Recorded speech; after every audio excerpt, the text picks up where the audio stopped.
नमो सिद्धाणं नमो आयर्याणं नमो वज्रायाणं नमो लोये सवसाहूणम्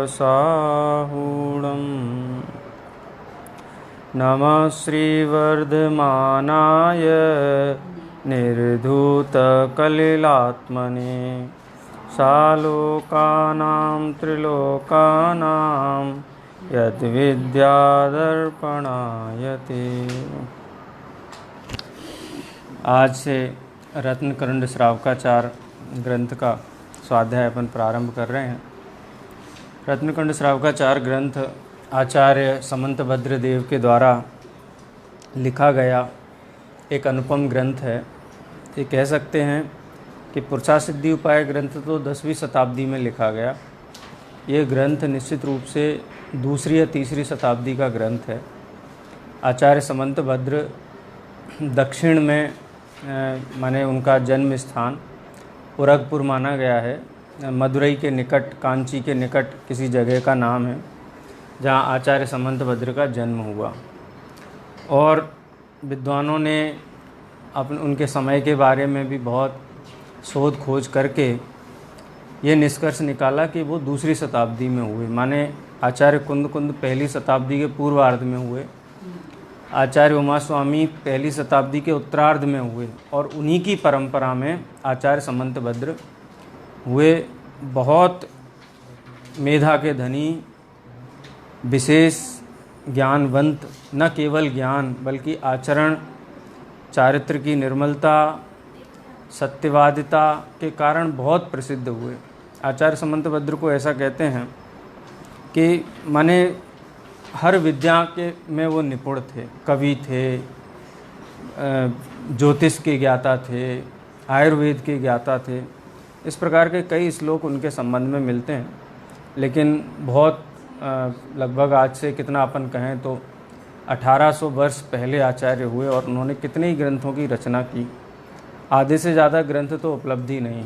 ऐसा कहते तत्वार सूत्र के ऊपर गंध हस्ती महाभाष्य, बहुत विशाल ग्रंथ की उन्होंने रचना की। उसकी खोज अभी भी चल रही है। बीच में इस प्रकार की भी बात आई थी कि शायद जर्मनी में गंध हस्ती महाभाष्य की प्रति उपलब्ध है।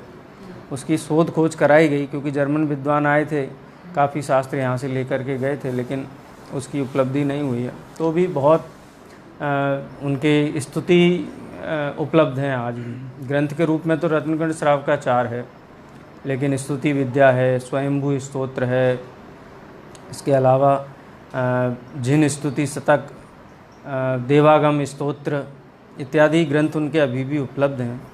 आप ये समझ लीजिए कि तत्वार सूत्र ग्रंथ का जो मंगलाचरण है, जो हम रोज़ करते हैं, मोक्ष मार्गस्य नित्तारम भेत्तारम कर्म उवर्ताम, उसके आधार पर उन्होंने 114 श्लोक लिखे जिसको देवागम स्तोत्र के नाम से आज हम पढ़ते हैं।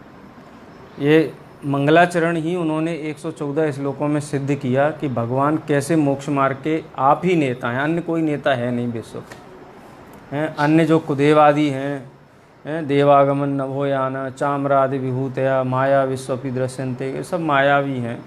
इससे हम भगवान थोड़ी कि आकाश में गमन करते हैं तो हमको भगवान मान लो। बोले हम नहीं मानते ऐसे लोगों को भगवान, क्योंकि आकाश में तो कोई जादूगर भी गमन कर सकता है, विद्याधर भी गमन कर सकता है, यान में बैठते हैं, देवी देवता उनके पास में आते हैं। तो देवी देवता तो बहुत जगत के वो भी सिद्ध करके सामान्य लोग भी कर लेते हैं। हम तो आपको इसलिए भगवान मानते हैं क्योंकि आपके जो वचन हैं वो अविरोधी हैं। किसी भी व्यक्ति की प्रामाणिकता का सबसे बड़ा आधार क्या होता है? उसके बोल, उसके वचन। वो जो भी कहता है वो उसमें विरोध ना हो, वो अविरोधीपना। अरहंत की और क्या कसौटी है? अरहंत तो इस काल में होते नहीं हैं। अब कोई कहे कि नहीं वो तो हम जैन कुल में जन्म लिया इसलिए हमारे लिए तो अरहंत सच्चे हैं, तो इस हिसाब से तो अन्य मत वाले भी सच्चे ही हुए। वो कहेंगे हमने तो इस धर्म में जन्म लिया इसलिए हमारे ये सच्चे हैं भगवान। हमारे यहाँ बलि करने को धर्म बताया तो बलि करना धर्म हो गया है, किसी की हिंसा करने में धर्म बताया तो हिंसा करने में धर्म हो गया। तो आचार्य समंतभद्र देव ये कहते हैं कि यदि कुल परंपरा से कोई धर्मात्मा होगा ना तो आपको सबको धर्मात्मा ही मानना पड़ेगा, कोई विधर्मी नहीं रहेगा। फिर तो हिंसा में भी धर्म हो गया है। और अन्य मतों में तो झूठ भी धर्म के नाम पे, असत्य का वचन को भी कहना चाहिए, उसका भी परिरक्षण किया गया है, उसको भी धर्म का ही भाग माना गया है। लीलाएं करना, जो सर्वज्ञ हैं वो सर्वज्ञ छद्मस्तों की तरह प्रवर्तन करें। रामचंद्र जी नारायण के अवतार मानते हैं और वो वन में घूमते घूमते पेड़ पौधों से पूछते सीता कहाँ है, सीता कहाँ है। तो ये विरुद्धपना, ये अविरोधीपना नहीं होने से वो ईश्वर नहीं हो सकते। देखो रामचंद्र जी भगवान तो हैं, ऐसा नहीं भगवान नहीं हैं। रामचंद्र जी भगवान हैं, हनुमान आदि सब भगवान हैं, लेकिन वो भगवान नहीं है पूंछ वाले और धनुष बाण वाले। वो भगवान हैं कि जिन्होंने वस्तु के सच्चे स्वरूप को जान करके महाव्रत मुनि दीक्षा धारण करके आत्मा की आराधना करके केवल ज्ञान प्राप्त किया और मुक्त हुए, मोक्ष गए, वो भगवान हैं। जैनियों को जय श्री राम बोलना चाहिए कि नहीं बोलना चाहिए? अरे सिद्ध भगवान है हमारे तो हैं। उसमें वो लौकिकता ना आनी चाहिए। तो ऐसी बात है। तो प्रमाण किससे माना जाए? अविरोधी वचन से प्रमाण माना जाए। 114 श्लोक उन्होंने लिखे। वो 114 श्लोक के ऊपर आचार्य अकलंक देव ने 800 श्लोक का ग्रंथ उसकी टीका में लिखा, जिसका नाम है अष्टसती। और आचार्य विद्यानंदी, पूज्यपाद आचार्य पूज्यपाद भी कहते हैं, उन्होंने वो 114 छंद के आधार पर 8000 श्लोक की टीका लिखी है, जिसका नाम अष्टसहस्री है। अष्टसहस्री बहुत कठिन ग्रंथ माना जाता है, क्योंकि बहुत खुलासा उन्होंने किया मिथ्या मतों का। उसको कष्ट सहस्री भी बोलते हैं, बोले पढ़ने में बहुत कष्ट होता है। संस्कृत भी है, न्याय का विषय है, लेकिन इतनी गहराई आचार्य समंतभद्र देव के वचनों में है। स्तुति विद्या वगैरह में भी ऐसी भक्ति स्तुति नहीं है कि भगवान तुम आ जाना, हमारा कल्याण कर देना, ऐसी भक्ति स्तुति नहीं है। वो भगवान आप सच्चे हैं, सच्चे क्यों हैं? आप ही सर्वज्ञ हैं, सर्वज्ञ क्यों हैं? आप वीतरागी हैं, निर्दोष हैं, आप तो पुरुष हैं, आपके वचनों में कोई विरोध नहीं है। ये विशेषणों के आधार पे भगवान की भक्ति स्तुति की गई है। कोई भावनाओं में बह करके स्तुति भक्ति नहीं की गई। ऐसा कहते आचार्य समंतभद्र स्वयं कहते कि मुझे स्तुति का व्यसन है, भगवान की स्तुति करने का व्यसन है। तो उनके जितने काव्य हैं सब स्तुति काव्य हैं, और बहुत निडर थे। उनके जीवन में ऐसी घटना हुई ना, भस्मक व्याधि हो गई, तो गुरु के पास गए, कहे कि अब तो इस भस्मक व्याधि में मुनि धर्म का पालन तो शक्य नहीं है, तो संलेखना लेने की आप आज्ञा दो। तो उनके आचार्य ने निमित्त ज्ञान से ऐसा जाना कि इनके बहुत प्रतिभा के धनी हैं, आयुष्य है, तो उनको दीक्षा छेद कराया। दीक्षा छेद करने के बाद पूरे भारत भर का उन्होंने भ्रमण किया। तो सब उन्होंने खुद लिखा है श्लोकों में। कांची, मदुरई, बनारस तक आए, मगध, बनारस सब जगह आए। और जब कांची में एक शिव मंदिर में वो वहाँ पर रहने लगे और भस्मक व्याधि थी, तो जो भी चढ़ावा आता था वो सब खा लेते थे और कहते थे कि शिव जी ने सब, मतलब शिव जी को भोग लगाओ तो शिव जी को मैं सब कुछ खिला दूंगा। लेकिन धीरे धीरे ऐसा हुआ कि उनका रोग उपशांत हुआ, ठीक होने लगा, तो वो जो चढ़ावा था वो बचता था। गुप्तचरों ने पता लगाया और राजा को बता दिया कि ये तो कोई जैन हैं, ये शिव को मानने वाले नहीं हैं, ये स्वयं खा जाते हैं। तो वहाँ खड़ा हो गया राजा आकर के। जब राजा ने प्रश्न किया तो वो घबराए नहीं, उन्होंने उत्तर दिया कि मैं इतनी इतनी जगह पे जाकर के और जैन दर्शन की पताका लहराई है, जैन निर्ग्रंथवादी हूँ। यस्यास्ति शक्ति, जिसकी शक्ति हो वो मुझसे शास्त्रार्थ करे, आकर के मुझे बताए कि जैन धर्म है सत्य नहीं है। शास्त्र एक बहुत बढ़िया श्लोक है, इसमें प्रस्तावना में आया है, यस्यास्ति शक्ति स पुरतो स वदति पुरतो माम जैन निर्ग्रंथवादी।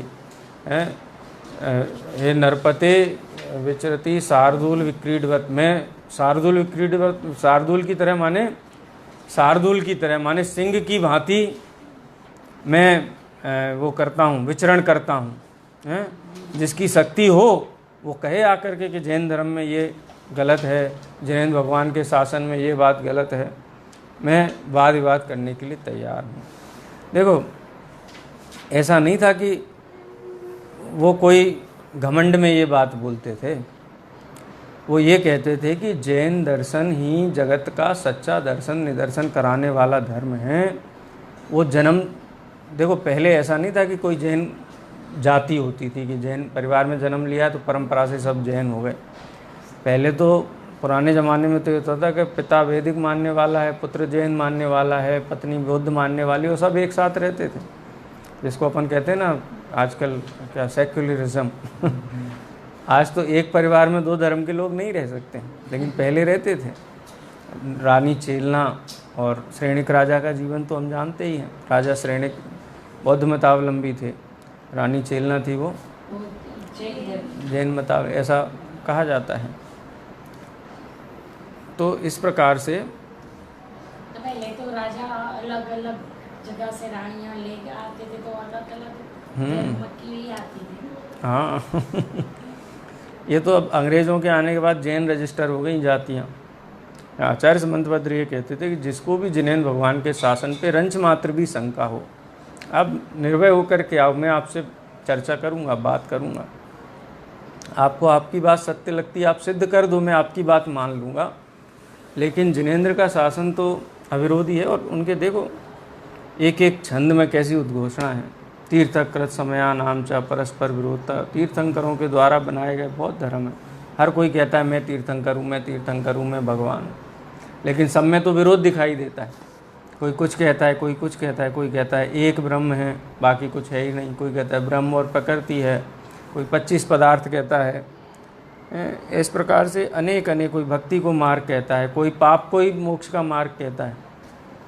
रावण का वध कर दिया तो रावण बोला रामचंद्र जी को कि आपने बहुत अच्छा किया, आपने मेरा वध कर दिया, हमको तो पता ही था कि आप नारायण हो, नारायण के अवतार हो। क्योंकि नारायण के हाथ से जो भी मरता है वो मुक्त हो जाता है, वैकुंठ में भी नहीं जाता। वैकुंठ से तो वापस आना पड़ता है मृत्यु लोक में, लेकिन जो मुक्त हो गया एक बार, उसको फिर जन्म मरण नहीं करना पड़ेगा। तो मुक्ति का क्या मार्ग है कि इतना पाप करो, इतना पाप करो, रावण की तरह, कंस की तरह, बाली की तरह इतना अन्याय करो कि नारायण आकर के वध कर देवे, तो जीव सीधा मुक्त हो जाता है। माने हर मार्ग मोक्ष का मार्ग है उनके यहाँ तो।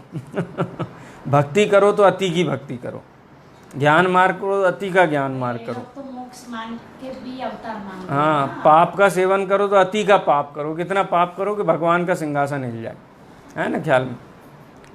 इसीलिए आचार्य समंतभद्र, उनका चारित्र बहुत निर्मल था, उनकी प्रामाणिकता बहुत थी, प्रसिद्धि बहुत थी, प्रतिभा बहुत थी, मेधा माने उनमें तर्क शक्ति बहुत थी, क्षयोपशम बहुत था। मतलब लगभग उस समय जो भी विद्याएं होती थी, हर विद्या का उनको अच्छा खासा ज्ञान था। अनेक उनके यशस तिलक चंपू के जो कर्ता हैं, अन्य ग्रंथों के जो रचयिता हैं, उन्होंने बहुत सम्मान के साथ उनका नाम लिया। शुभचंद्राचार्य ने उनके संबंध में कि गमक थे, बहुत सारे विशेषणों का उल्लेख आचार्य शुभचंद्र ने भी किया है। तो ऐसे न्याय के पताका है पूरे भारतवर्ष में, जैन दर्शन की पताका, जैन धर्म की पताका फहराने वाले आचार्य समंतभद्र देव हैं। उनके द्वारा एक एक ग्रंथ लिखा गया, रत्न करंड श्रावकाचार। रत्न का मतलब तो हम समझते ही हैं, रत्न करंड, करंड का मतलब रत्न ही होता है। रत्न के क्या कहना चाहिए, हीरा, हीरा क्या है, पत्थर है ना, हीतर का टुकड़ा, हीरा का टुकड़ा। तो रत्न करंड, तो करंड का मतलब यही होता है श्रावकाचार, कि जो सम्यक दर्शन रत्न, सम्यक ज्ञान रत्न और सम्यक चारित्र रत्न की आभा दे, प्रकाश फैलाए, ऐसे श्रावकाचार ग्रंथ की रचना वो यहाँ करते। बहुत सारे श्रावकाचार और भी हैं, लेकिन आचार्य समंतभद्र देव का जो श्रावकाचार है ये बहुत प्रसिद्ध श्रावकाचार है। देखो 150 ही छंद है, इसमें बहुत लंबा चौड़ा भी नहीं है।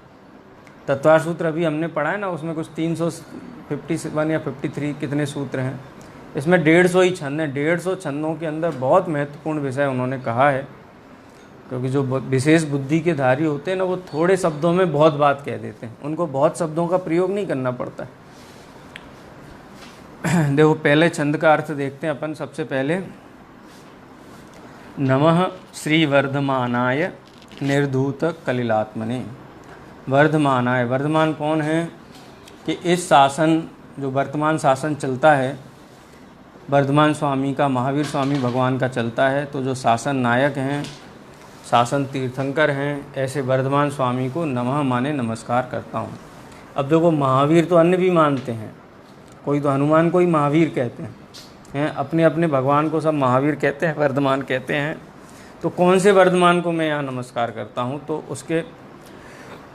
उस बात को स्पष्ट करने के लिए उन्होंने यहाँ विशेषण दिए कि कैसे हैं वे। निर्धूत कलिल आत्मने, आत्मने माने जिनका आत्मा कैसा है, निर्धूत है। निर्धूत, निर्धूत का मतलब क्या होता है, धूत, निर्धूत, निर्धूत माने रहित है।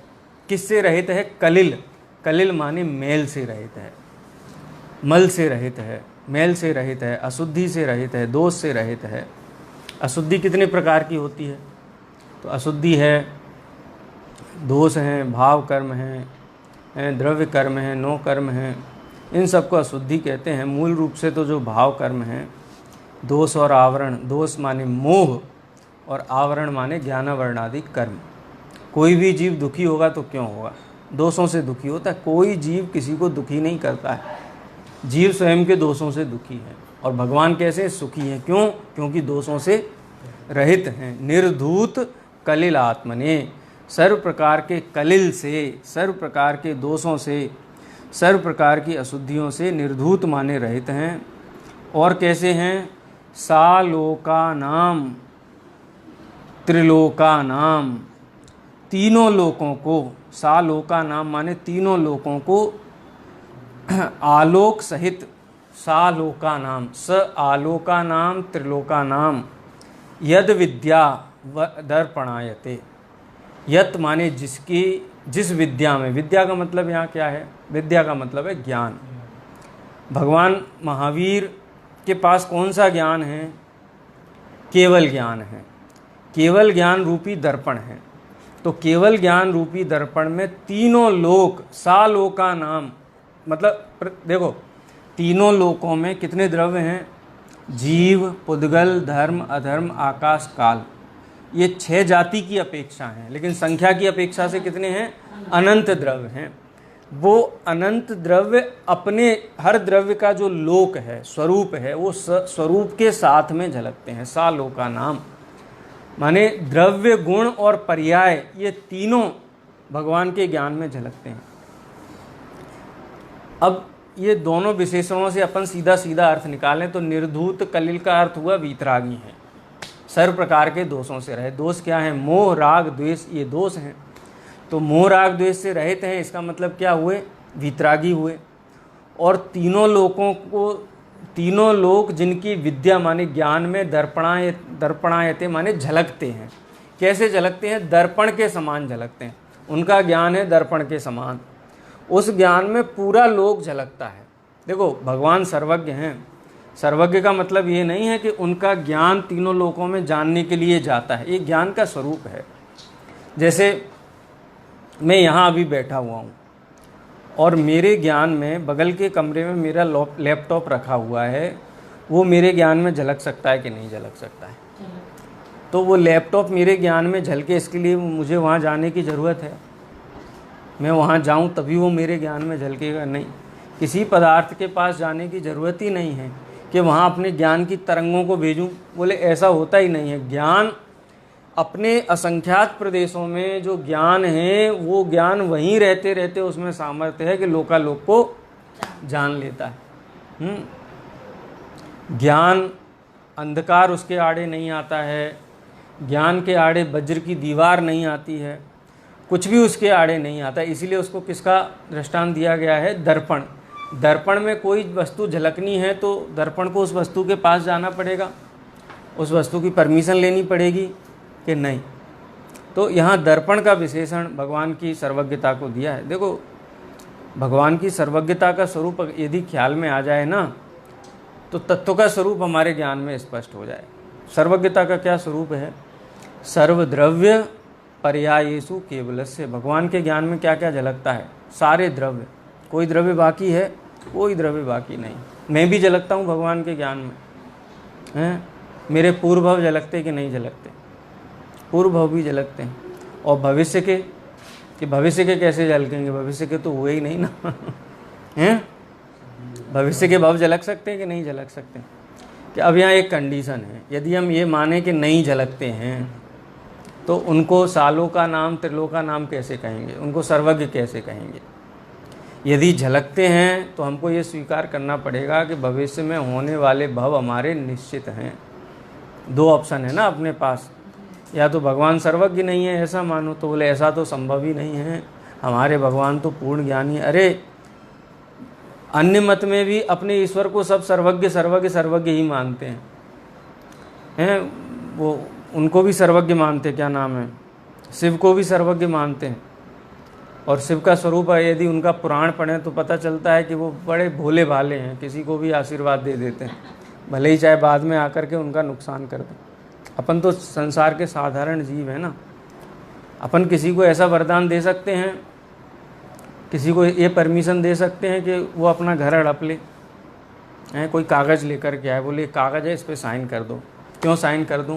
क्योंकि मैंने आपकी बहुत सेवा की है मैं आपकी हर बात मानी है, आपके दरवाजे पे घंटों बैठ करके आपके नाम का जाप किया है, आप इस पेपर पे साइन कर दो। बोलो करेगा कोई संसार का सामान्य आदमी? हैं? और वो व्यक्ति सर्वज्ञ हो, सर्वज्ञ माने भविष्य में आने वाली जो भी घटनाएं उनको जानता हो, और उस व्यक्ति से कहे कि उस व्यक्ति से कहे साइन कर दो, और उसके ज्ञान में झलकता है कि ये अभी साइन करा करके मेरे को घर से बाहर कर देगा। बोलो साइन करेंगे कि नहीं करेंगे? अपने को पता। कोई व्यक्ति, सामान्य व्यक्ति जब ठगाया जाता है ना किसी से, कब ठगाया जाता है कि सामने वाले पे विश्वास करता है। विश्वास क्यों करता है? क्योंकि वो भविष्य को जानता नहीं है कि भविष्य में क्या करने वाला है। लेकिन ऐसा कौन सा सर्वज्ञ भगवान होगा, ईश्वर होगा, जो आशीर्वाद दे दे कि जिसके सर पे हाथ रखोगे वो भस्म हो जाएगा, और बाद में जो आशीर्वाद पाने वाला व्यक्ति है ना, वही उस भगवान के सर पे हाथ रखने के लिए पीछे पीछे दौड़े हैं? ऐसे अज्ञानी जीव भी अपने आप को सर्वज्ञ कहते हैं, तो ये भगवान तो यथार्थ में सर्वज्ञ हैं। अनंतानंत पदार्थ उनके ज्ञान में प्रत्यक्षवत झलकते हैं। केवल ज्ञान विशद है, स्पष्ट है, निर्मल है, विचित्र है, बहुत सारे विशेषण हैं। कैसा झलकता है पता है? अपना भविष्यकाल कैसा झलकता होगा भगवान के ज्ञान में? कहते हैं प्रत्यक्षवत। तत्काल गेव आदा, एक प्रवचन सार ग्रंथ में शायद 37वें नंबर की गाथा है, तत्काल गेव, तत्काल एव भगवान के ज्ञान में लोकालोक कैसा झलकता है, भूतकाल की पर्याय कैसी झलकती हैं, तत्काल के समान, वर्तमान के समान। भविष्यकाल की पर्याय कैसी झलकती हैं, वर्तमान के समान। माने वर्तमान के समान कब झलकेंगी? निश्चित होंगी तब झलकेंगी, क्रमबद्ध होंगी तभी झलकेंगी ना, निश्चित होंगी। लेकिन एक चीज़ समझ में नहीं आती है कि यदि भगवान के ज्ञान को, सर्वज्ञ के ज्ञान को आधार बना करके यदि कोई निश्चिंत हो जाए, चिंता किसी की दूर हो जाए, तो इसमें कष्ट क्या है? सबसे बड़ा प्रश्न चिन्ह ये लगाते हैं कि फिर पुरुषार्थ का क्या, फिर हम क्या करें कि तुम वही करो जो सिद्ध भगवान करते हैं, वही करो जो पंच परमेष्ठी करते हैं। क्या करते हैं सिद्ध भगवान, बताओ क्या करते हैं? अपने ध्यान में लीन है ना। करते क्या हैं? कुछ नहीं करते ना, पर का कुछ भी नहीं करते हैं, पर में कोई हस्तक्षेप नहीं करते, ज्ञाता दृष्टा रहते हैं। देखो सिद्ध भगवान को तो हम कहते पर में कुछ नहीं करते हैं, और हम सिद्ध भगवान से भी बड़े हैं क्या जो पर में कुछ सिद्ध भगवान पर में कुछ करते नहीं है कि कर नहीं सकते हैं? कर सकते नहीं। कोई एक द्रव्य अन्य द्रव्य का कुछ भी नहीं कर सकता है। वस्तु स्थिति तो यही है। जैसे सामने फिल्म चल रही हो पर्दे के ऊपर, और पर्दे पे फिल्म देखता है जो दर्शक है, वो सोचता है अब ऐसा हो जाए तो अच्छा हो, अब ऐसा हो जाए तो अच्छा हो, ऐसा विचार करता है ना, ऐसा हो जाए, ऐसा हो जाए, ऐसा हो जाए, और हो जाता है तो तालियां पीटने लगता है, और नहीं होता है तो आंसू बहाने लगता है। तो उसके चाहने से घटनाएं हो रही हैं क्या? हैं? उसके चाहने से हो रही हैं क्या? वो पर्दे में जो सीन आ रहा है तो वो खुश क्यों हो जाता है, दुखी क्यों हो जाता है? ये पूरी 6 द्रव्यों की फिल्म है ना, ये बिल्कुल उस पर्दे की फिल्म की तरह पूरा एक एक सीन उसका निश्चित है, कोई सीन इधर से उधर उसमें हो सकता नहीं। क्यों? क्योंकि सर्वज्ञ के ज्ञान में भविष्य काल भी प्रत्यक्षवत झलका है। समयसार ग्रंथ का जो सर्वसिद्धि ज्ञान अधिकार की जो टीका है ना, उसकी पहली जो गाथा की टीका है, मतलब सर्वसिद्ध ज्ञान अधिकार की जो पहली गाथा है उसी की टीका में क्रम नियमित आत्म परिणामय रुत्पत्तिमानो जीवो जीवो एव ना जीवः, इसी प्रकार से अजीव के संबंध में क्रम नियमित आत्म परिणामों और उत्पत्ति मानो अजीवो अजीवो एव ना जीव, कि तुमने क्या किया संसार में, जीव को अजीब बना दिया, अजीव को जीव बना दिया? नहीं, वो तो नहीं किया। तो फिर क्या किया? क्या किया कि प्रत्येक द्रव्य, चाहे वो जीव हो चाहे अजीव हो, क्रम नियमित आत्म परिणाम है, अपने क्रम नियमित स्वयं के परिणामों से उत्पन्न होता हुआ जीव जीव रहता है, अजीव अजीव रहता है। कोई द्रव्य किसी द्रव्य को बदलता नहीं है, बदल सकता नहीं है। इसका नाम है जिनेंद्र भगवान के स्वरूप को स्वीकार करना। कितने जीव इसको स्वीकार करते हैं बताओ? जैनी सर्वज्ञता को कितने लोग स्वीकार करते हैं? कहते तो हैं सर्वज्ञ, हे वीतराग सर्वज्ञ प्रभो, उनकी स्तुति तो, सर्वज्ञ मानना तो सम्यक दर्शन है। सर्वज्ञता के ऐसे स्वरूप को स्वीकार कौन करते हैं? कोई नहीं करते। सवेरे हाँ, स्वीकार करेगा तो सम्यक दर्शन हो जाएगा। परिचित कितने लोग हैं सर्वज्ञता के इस स्वरूप से? परिचित कितने लोग? तो अभी तो दिल्ली बहुत दूर है, अभी तो भगवान की भक्ति सच्ची भक्ति नहीं है। अरद आदि गुणेशु अनुरागो पूजा भक्ति वाह, भगवान की भक्ति है उनके गुणों में अनुराग करना। और आचार्य समंत भद्रदेव ने यहाँ 2 गुण बताए हैं, एक है वीतरागी और दूसरा गुण है सर्वज्ञता। वीतरागता गुण क्या है कि पर द्रव्य में कोई अच्छा बुरा नहीं है, ना किसी से राग है ना किसी से द्वेष है, ना उनको कोई भला लगता है ना बुरा लगता। फिर कैसा लगता है? अपने को तो 2 ही ऑप्शन होते, कोई भी चीज़ अच्छी है कि बुरी है। तो सर्वज्ञ भगवान से पूछा जाए, आपके ज्ञान में जो चराचर विश्व झलकता है उसमें कितनी चीज़ें अच्छी हैं कितनी बुरी हैं? पापी बुरा है, पुण्यात्मा अच्छा है? तो सर्वज्ञ भगवान कहते हैं कि ना कोई अच्छा है ना कोई बुरा है, सब अपने क्रम नियमित आत्म परिणामों से उत्पन्न होते हुए परिणमित हो रहे हैं। सद्द्रव्य लक्षणम उत्पाद व्यय द्रव्य युक्तम सत, अपने अपनी योग्यता के अनुसार अपने अपने परिणामों के अनुसार सब सुखी दुखी हैं। वो सीता की अग्नि परीक्षा हुई तो सारा जगत कहता है कि देखो कितनी सती कहते हैं ना, सती सीता, उनको भी अग्नि परीक्षा देनी पड़ी। तो अन्याय लगता है उनके साथ, बहुत अन्याय हुआ, बहुत अन्याय हुआ। लेकिन आप उनका पूरा पूर्व भव पढ़ो तो पूर्व भवों में किस प्रकार से उन्होंने दिगंबर मुनि उनका उन्होंने विराधना की, उस विराधना के फल में फिर उनकी प्रामाणिकता पे शंका की तो फिर उनके चरित्र पे शंका हुई। तो ये पूरा का पूरा ऐसे ही है। भगवान पार्श्वनाथ के ऊपर कमठ बैरी ने उपसर्ग किया, बैरी कमठ संवर नाम के देव ने उपसर्ग किया। किसके ऊपर किया? पार्श्वनाथ भगवान के ऊपर। तो पार्श्वनाथ भगवान के ऊपर किया तो दोष किसका था? भगवान का तो दोष नहीं होता है, मुनि अवस्था में थे ना, तो पूर्व पर्याय में एक एक समय के जो परिणाम हैं, तो कोई ऐसा परिणाम किया होगा, विराधना का परिणाम किया होगा, उसके कारण क्या हुआ? कर्म का आश्रय हुआ है। तो क्षमा करते आए तो भी 10 भव। अभी तो अपन ने पढ़ा है ना इसमें तत्वार सूत्र में, कितनी उत्कृष्ट स्थिति हो सकती है कर्म की, वेदनी कर्म की कितनी स्थिति है? 10 भव में बताया क्षमा कर 30 कोड़ा कोड़ी सागर, 30 कोड़ा कोड़ी सागर में कितने भव हो जाएंगे? उत्कृष्ट आयु है 33 सागर की, और जघन्य आयु कितनी? 1 श्वास में 8-10 बार जन्म्यो मर्यो भर्यो दुख बार। कितने करोड़ों करोड़ असंख्यात वर्ष पहले बांधा हुआ कर्म, असंख्यात वर्ष पहले बांधा हुआ कर्म, और अब उदय में आए। कोई भी बांधा हुआ कर्म निष्फल नहीं होता, ये नियम है।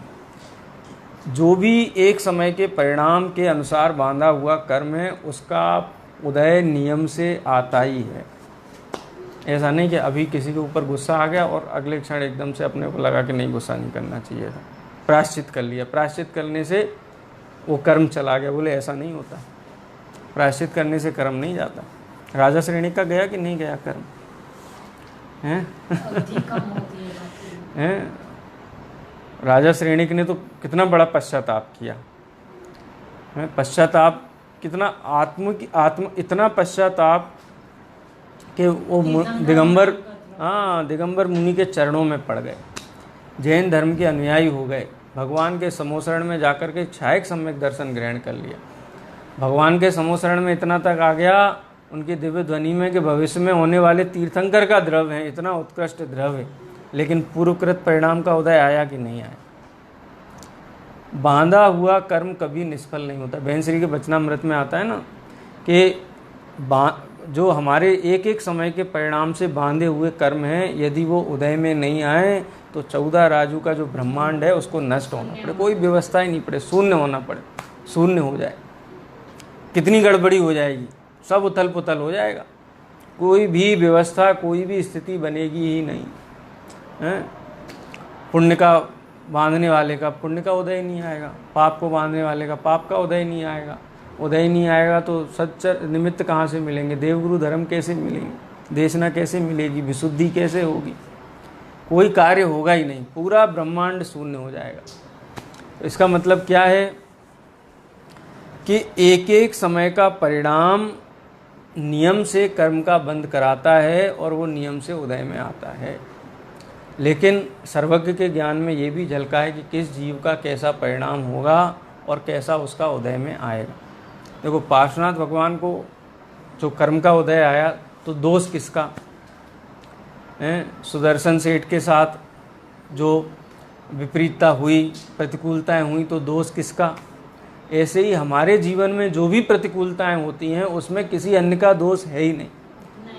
पूर्वोपार्जित स्वयं के कर्म का उदय कितना पुराना होगा। कोई कहे कि हम तो बहुत प्रामाणिक जीवन जिया, हमने तो किसी के साथ अन्याय नहीं किया, फिर हमारे साथ, आपको पता है कर्म की उत्कृष्ट स्थिति कितनी होती है?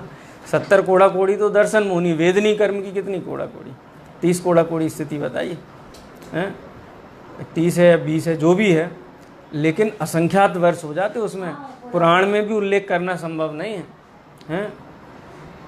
अब जैसे ये समझ लो आप कि एक कल्पकाल कितने समय का होता है? एक कल्पकाल जो होता है ना, एक कल्पकाल पूरा, उसके 2 भाग होते हैं। एक कल्पकाल होता है 20 कोड़ा कोड़ी सागर का, हाँ, इसमें 10 ये और 10 वो। तो पूर्वाभील जब रहा होगा भगवान महावीर का जीव, उस समय जो पाप बांधे होंगे उनका उदय महावीर की पर्याय में आ सकता है कि नहीं आ सकता? आ सकता है ना, इतना उसका है। तो इसलिए एक एक समय का किया गया परिणाम, उससे किया गया बंध, वो नियम से उदय में आता है। और ये सारी की सारी परिणति किसके ज्ञान में झलकती है? सर्वज्ञ के ज्ञान में झलकती है। यदि एक एक समय का परिणाम सुधारना है तो सर्वज्ञता की श्रद्धा के बिना नहीं सुधरेगा। देखो, गुरुदेव श्री से किसी ने ऐसा प्रश्न किया कि यदि सर्वज्ञ भगवान ने हमारे अनंत भव देखे हैं तो अनंत भव होंगे कि नहीं होंगे? हैं? प्रश्न है एक, सर्वज्ञ भगवान ने हमारे यदि अनंत भव देखे हैं तो होंगे कि नहीं होंगे? हैं? गुरुदेव श्री क्या उत्तर देते हैं इसका? हैं? गुरुदेव श्री का उत्तर भी बहुत ज़बरदस्त है। तत्वज्ञानियों के जो उत्तर होते हैं ना, वो आगम सापेक्ष होते हैं।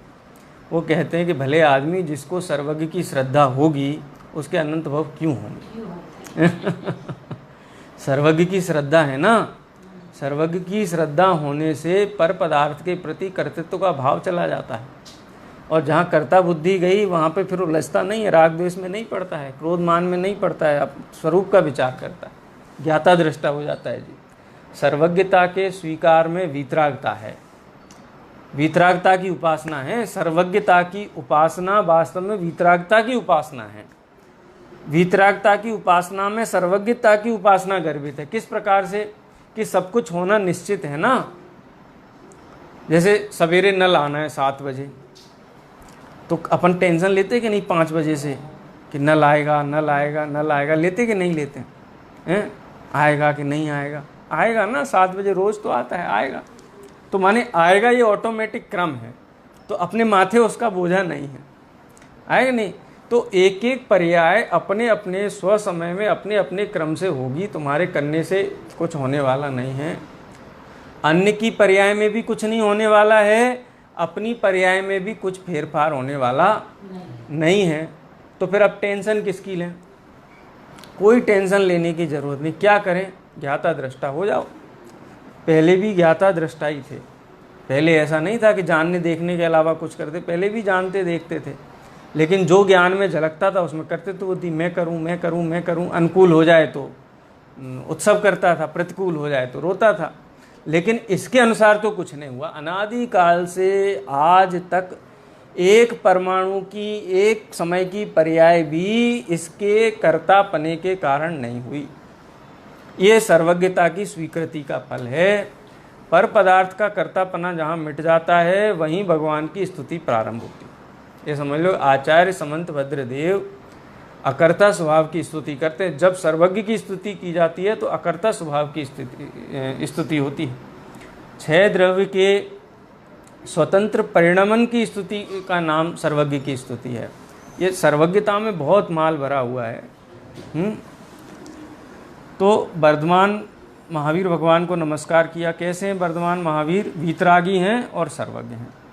वीतरागी अर्थ किसमें से निकाला? निर्धूत कलिलात्मने। निर्धूत माने रहित, कलिलात्मने उनका कैसे आत्मा वाले हैं, उनका स्वरूप कैसा है कि कलिल से निर्धूत, कलिल माने दोषों से, निर्धूत माने रहित है, मल से रहित है। अज्ञान, मोह, राग, द्वेष, भाव कर्मों से, ज्ञानावरण, दर्शनावरण, मोहनी, अंतराय, इन कर्मों से रहित वीतरागी हैं। इसलिए निर्धूत और लोकालोक उनके ज्ञान में झलकते हैं। कैसे झलकते हैं? दर्पण के समान झलकते हैं।